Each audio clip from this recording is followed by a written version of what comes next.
संविधान बचाओ रैली करने की जो जरूरत पड़ गई है, मौजूदा 10 साल के हालात में आपने देखा होगा, क्या संविधान ये किसी को इजाजत देती है कि किसी भी धर्म के प्रति, किसी भी व्यक्ति के प्रति लोगों को ठेस पहुंचाए? क्या आप 10 साल में लगातार नहीं देख रहे कि नो लिंचिंग के नाम पर मासूम लोगों को मारा जा रहा है? क्या आप 10 साल के अंदर में ये नहीं देख रहे हैं कि किसी मासूम को बुलडोजर चला दिया जा रहा है, संविधान की धज्जियां उड़ाई जा रही है? इसीलिए बीजेपी के नेता बाबूलाल कह रहे हैं कि कांग्रेस ने सर्वाधिक संविधान की धज्जियां उड़ाई है। बाबूलाल जी ने कहा है कि आप लोग बाबा साहब का अपमान करते आए हैं। बाबूलाल जी चूंकि भारतीय जनता पार्टी से आते हैं और जब तक वो थोड़ा विवादित बात और नेगेटिव बात नहीं बोलेंगे तो उनको आलाकमान प्रमोशन नहीं देगा, इसलिए वो ऐसा बोल रहे हैं।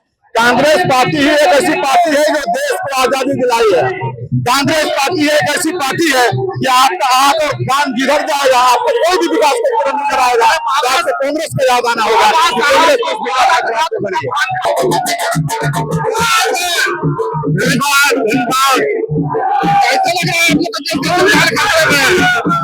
संविधान विरोधियों को मुंह तोड़ जवाब देने के लिए कांग्रेस के साथ साथ आम जन में भी आक्रोश है, वो आक्रोश देखने को आज मिल रहा है। आम जनों में आक्रोश है एकदम, जो संविधान विरोधी जो है उसके खिलाफ।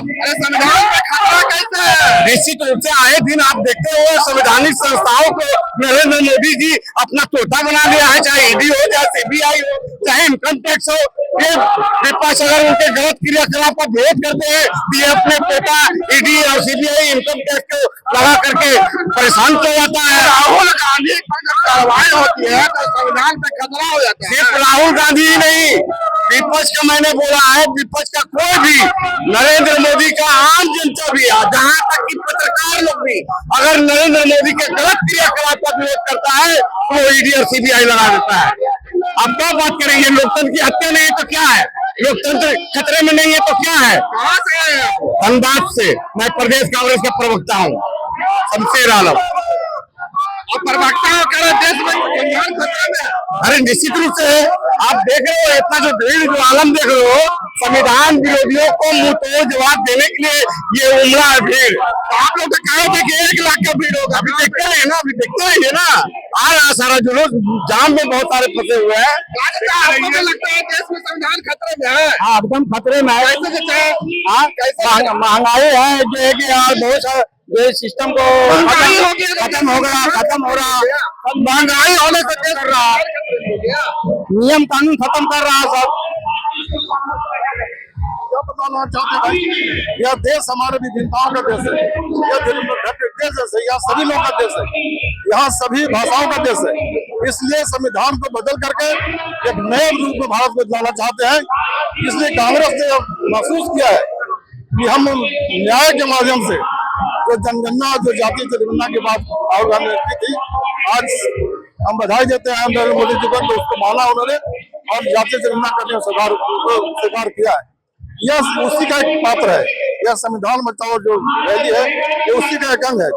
हम न्याय के लिए, संविधान की रक्षा के लिए हम आगे आए हैं, क्योंकि संविधान हमने बनाया है, संविधान हमारे कांग्रेस के पूर्वजों ने बनाया है और आजादी के बाद लोकतंत्र की स्थापना के लिए क्या कर रहे हैं? हम लोग बताते हैं संविधान खतरे में है। क्यों भाई? संविधान खतरे में, पूरा देश अवगत है इससे। कहा इसमें लुका छिपा मामला है? संविधान कैसे खतरे में? आप जितने भी सरकारी संस्थाएं हैं सबको अपने गिरफ्त में सरकार ने ले रखी है, और उसके बाद भी अगर कोई सवाल करता है कि संविधान खतरे में है तो ये बड़े हंसने वाली बात है। संविधान पूरी तरह से खतरे में है और उसी के विरोध में आज खतरे में है संविधान देश का। ईडी, सीबीआई, जितने भी संस्थाएं हैं सबका दुरुपयोग हो रहा है। जो विपक्षी दल के नेता हैं, जो ईमानदार छवि के नेता हैं, उनको भी फंसाने का काम। राहुल गांधी पे कार्रवाई हो गई तो देश का संविधान खतरे में हो गया? नहीं, एगो राहुल गांधी नहीं, बहुत सारे विपक्ष के नेता हैं जिन पर कार्रवाई जानबूझ करके साजिश के तहत किया जाता है। यदि करप्शन कीजिएगा तो कार्रवाई होगी। कहाँ हुआ है करप्शन? सिर्फ यहाँ से नोटिस और पूछताछ किया जा रहा है, परेशानी में डालना है। ईडी एक स्वायत्त संस्था है भाई, अपने चुनाव आयोग भी तो है, कहाँ दिखाती है? इसीलिए तो कहा जा रहा है ईडी स्वायत्त संस्था है तो अपना स्वायत्तता कहाँ दिखा रही है? वो विपक्ष के नेताओं को अगर सरकार के खिलाफ आवाज उठाओ तो ईडी को भेज दो, उसके बाद आप बताइए ना कि ईडी ने क्या किया। 2021 में जुलाई में जो राहुल गांधी से पूछताछ किया, उसका नतीजा क्या निकला? 55 घंटा बेवजह उनको डिटेन करने के बाद में छोड़ दिया गया।